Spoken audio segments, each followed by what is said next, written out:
Yo and welcome to the jungle bersama aku Nasuki AZT kembali di utara. Kadang kita perlu membahas sesuatu hal yang dingin gitu ya.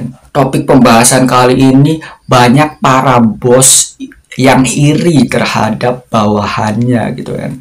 Mengapa bisa demikian? Bos kok iri kepada bawahannya gitu. Bos kok iri gitu. Seharusnya kan bawahan yang iri kepada bos gitu ya. Oke, kenapa hal ini terjadi? Karena bawahan itu belum tentu dari kalangan menengah ke bawah ya kan. Kadang ada juga bawahan yang dari orang kaya juga kan.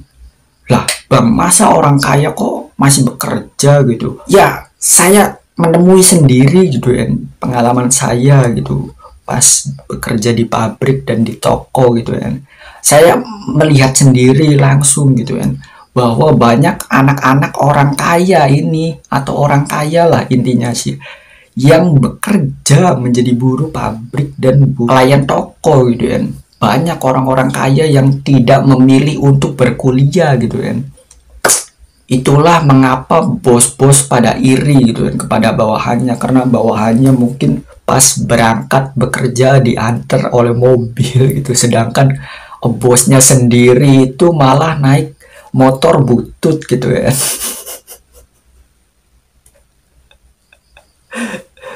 Ya mungkin itu mungkin karena irinya itu lebih ke mungkin karena ekonomi juga. Sebenarnya sih jangan dibikin iri gitu ya, karena itu adalah ekonomi, itu masalah cara mengatur uang dan cara mengatur rasa juga ya. Kadang sebagai bos juga harus bisa gitu ya, memimpin tanpa pandang bulu gitu ya. Jangan mentang-mentang dia itu kaya jadi kita iri gitu atau dijahili gitu, atau mungkin wah ini bawahan saya kaya ini, kita usilin saja gitu biar agar cepat keluar gitu. Jangan gitu kan, jangan gitu. Karena si bos ini tuh dari kalangan menengah ke bawah gitu kan. Ya, karena sistem di pabrik itu kan seperti itu, pabrik maupun di toko atau mungkin di perusahaan lain gitu emang seperti itu kan. Kenapa bisa demikian gitu? Kenapa orang-orang kaya kok malah lebih memilih jadi buruh pabrik dan jadi pelayan toko? Karena mungkin ya ini pendapatku saja gitu ya. Mungkin karena orang-orang kaya ini itu sudah tahu kualitas pendidikan atau perkuliahan di wilayah ini gitu ya. Kualitas pendidikannya itu emang seperti itu. Dan belum lagi mungkin orang-orang kaya ini pun juga lebih memilih mengambil ilmunya gitu kan, belajar secara langsung gitu.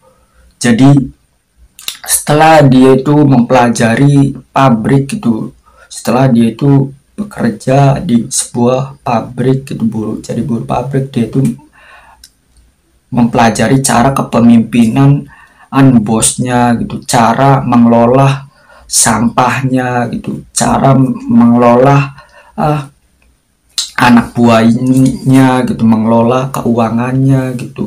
Jadi mereka ini bekerja menjadi buruh pabrik sambil belajar gitu, bahkan bekerja jadi pelayan sambil belajar gitu. Setelah mereka paham gitu, orang-orang kaya ini paham, lalu mereka malah mendirikan pabrik sendiri gitu kan. Atau mungkin malah mendirikan toko sendiri gitu kan. Karena mereka sudah punya pengalaman gitu.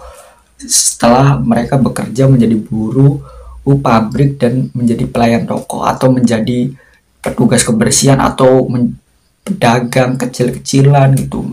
Mereka itu awalnya itu orang-orang kaya ini kadang malah bekerja gitu secara langsung gitu dibandingkan kuliah gitu. Karena kuliah itu jarang banget prakteknya gitu kan. Jadi orang-orang kaya ini malah langsung tes lapangan gitu kan, lapangan tes pasar gitu secara langsung gitu kan. Mereka itu mengambil ilmunya gitu kan, ilmu dari pabrik, ilmu dari pelayan toko gitu. Mungkin gitu ya, mungkin. Berikutnya lagi itu kenapa orang-orang kaya memilih untuk bekerja gitu. Karena mereka ini ingin merekrut karyawan juga ya kan, yang loyal tentu saja, atau pekerja yang loyal gitu ya. Jadi teman-temannya yang susah bareng gitu kan, lalu teman-temannya diajak gitu, karena teman-temannya loyal gitu dalam bekerja gitu, teman-temannya diajak gitu untuk menjadi bekerja di perusahaannya gitu, atau bekerja di tokonya gitu ya, karena dia itu sudah memahami gitu konsepnya gitu, orang-orang kaya ini sudah memahami konsepnya, jadi mereka menarik teman-temannya ini untuk bekerja untuk dirinya gitu ya, karena teman-temannya itu sudah tahu gitu, wah orang ini bekerjanya dengan baik sekali gitu, saya akan menariknya untuk bekerja di perusahaan saya atau menjadi bawahan saya, bekerja di toko saya gitu kan. Rata-rata itu orang kaya itu seperti itu ya kan, menyelam sambil minum. Makanya mereka itu lebih mengedepankan mencari ilmu secara langsung gitu kan, dibandingkan harus berkuliah yang membuang uang gitu. Malah mereka lebih condong mencari uang sambil belajar gitu. Inilah mengapa terjadi orang miskin berkuliah sedangkan orang kaya bekerja gitu, menjadi buruh pabrik atau menjadi pelayan toko. Karena saya melihat sendiri gitu kan, banyak orang-orang kaya ini malah bekerja gitu kan, dibandingkan kuliah gitu kan. Fenomena era sekarang ini emang seperti itu ya. Jadi selain itu, kenapa bos bisa iri kepada bawahannya gitu?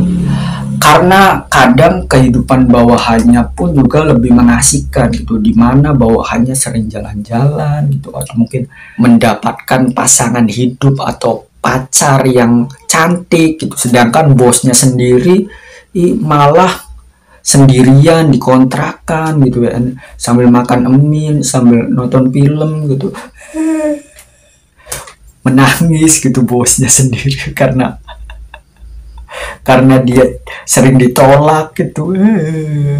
Akhirnya bosnya ini semenang-wenang gitu kepada bawahannya gitu, karena iri gitu kan. Tapi seharusnya gitu, sebisa mungkin bos ini jangan iri lah kepada bawahannya, dengan alasan apapun jangan gitu kan. Yang penting itu kita harus bisa memproduksi atau bisa mendapatkan keuntungan yang jauh lebih maksimal atau lebih besar lagi gitu kan. Jangan malah mengedepankan ego ketika kita memimpin sebuah perusahaan atau dipercaya gitu menjadi bos gitu atau menjadi atasan gitu. Kalau sudah dipercaya itu jangan mementingkan ego yang ada di dalam diri kita gitu kan. Jadi hilangkanlah rasa iri ini gitu kan. Apapun alasannya, entah itu karena bawahanmu itu ekonominya tinggi, karena bawahanmu itu lebih punya banyak teman gitu, atau mungkin bawahanmu itu memiliki cewek cantik gitu, atau mungkin bawahanmu itu malah bisa nabung sampai bisa dapat rumah gitu kan. Sedangkan dirimu sendiri sebagai bos malah masih ngontrak gitu ya. Kan lucu gitu. Balik lagi ke masalah ngatur ekonomi gitu kan. Masa ngatur perusahaan bisa sedangkan ngatur gaji sendiri tidak bisa gitu kan. Banyak bos-bos yang seperti ini itu. Seharusnya bos itu harus bisa juga mengatur ekonomi sendiri juga ya kan, agar tidak terciptanya iri gitu, rasa iri kepada bawahan gitu kan. Jangan malah iri-iri gitu, dan akhirnya kalian malah terus-terusan membuat bawahan ini depresi gitu. Atau iri gitu, karena rasa iri jadi bawahannya ditekan terus itu, tekan terus, rasakan ini tekanan, bosnya kerasukan. Kerasukan setan iri bosnya ya. Jadi usahakan kalian yang dipercaya sebagai bos di pabrik atau di toko gitu, usahakan kalian pun juga harus bisa mengatur emosi kalian juga gitu. Jangan masalah pribadi atau cuman ngerasa iri gitu, iri dengki gitu, melihat bawahannya itu senang bahagia gitu, malah kalian itu menjatuhkan bawahan kalian gitu. Jangan gitu. Lebih baik kalian belajar dari bawahan kalian juga ya, cara mengatur keuangan gitu, cara apa agar bisa pandai bersosialisasi gitu, agar pandai mendapatkan cewek-cewek yang Anda inginkan. Itu sebagai bos itu harus bisa juga ya, belajar dari bawahannya juga gitu ya. Jangan malah iri gitu ya. Oke, itu saja WN yang bisa saya sampaikan. Itu video utara selanjutnya apalagi WN. See you again gitu.